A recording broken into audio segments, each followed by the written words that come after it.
الا كنتي شخص كياخد اي حاجه بعصبيه وكتفكر بزاف، وحتى ملي كتكون ناعس دماغك كيبقى خدام، الا كنتي كتحس بالثقه في نفسك مهزوزه وما عرفتيش احسن طريقه تتعامل بها مع الاخرين، هاز الهم بزاف الكلام ديال الناس وديما حاس بالخوف والالم، الا كنتي انت من هذا النوع، فهاد النهار جيت باش نعطيك اهم طريقه نفسيه تخلصك من كاع هاد الهضره هادي، غادي تحولك من شخص متوتر طول الوقت الى شخص غيتقن فن اللامبالاه. غادي نتعلموا كيفاش تحول من شخصيه ضعيفه لشخصيه كيضربوا لها الناس على الحساب. يلا نبداو. اول واهم حاجه خصك تاخذها في بالك الا بغيتي تحافظ على الاعصاب ديالك والهدوء ديال الشخصيه ديالك والقوه ديالها، هو تفهم انه كلما كنتي كتعصب بزاف كلما القوه ديالك كتقل. غادي نكذب عليك الا قلت لك الغضب ما خصوش يكون، ولكن الغضب هو شيء غادي يدمر حياتك. الغضب خصنا نعرفوا كيفاش نتعاملوا معاه. اول خطوه، اول حاجه خصك تاخذ شويه ديال الوقت، يعني ما دير والو. مثلا شي واحد قال ولا دار شي حاجه عصباتك، ما دير والو في الاول، غتخلي الايموشنال برين يمشي بحالو. دابا الدماغ فيه جوج ديال لي بارتي، الدماغ العاطفي والدماغ المنطقي. مني كتعصب الدماغ العاطفي هو الاول كيخدم، ولا تبعتيه غادي يطيحك في موقف غادي تندم عليه من بعد. وباش ما تخليش يخدم وتخلي الدماغ المنطقي هو اللي يخدم، غتاخذ واحد البوز اللي ما كتعداش الماكسيموم ديالها 5 ثواني.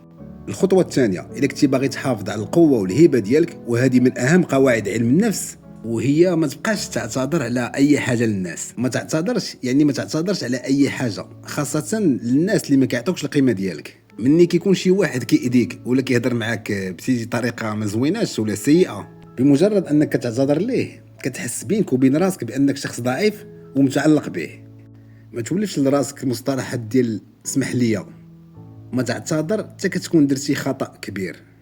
الحاجه الثالثه اللي غتخليك تقدر راسك وما تخليش الناس يستغلوك، هو ما توافقش على شي حاجه اللي ما كترضيكش.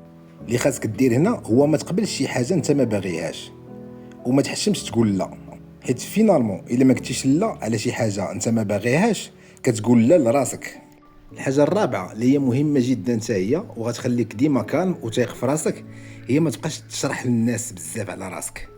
الا كنتي باغي تبني ثقه قويه في راسك، ما تبررش للناس الحوايج اللي انت كديرهم وعلاش كديرهم. خاص تفهم بانك ماشي مجبر تشرح حياتك والقرارات ديالك للناس وعلاش كتاخذهم. الا كنتي حاس بانك مجبر بزاف باش تشرح حياتك للناس والقرارات ديالك، فبغيت نقول لك هنايا راه عندك مشكل. مثلا انا عزيز عليا اللون الزرق، كنلبس اللون الزرق بزاف مثلا في حوايجي، ماشي مجبر عليا نشرح لك علاش عز عليا الزرق. مني كتكون حاس وفاهم بانك ما خصكش تشرح للناس، فهاد الشيء كيخليك تايق في راسك، كيخليك مرتاح مع راسك، حيت كتفهم بانك مستغني على الراي ديال الناس فيك.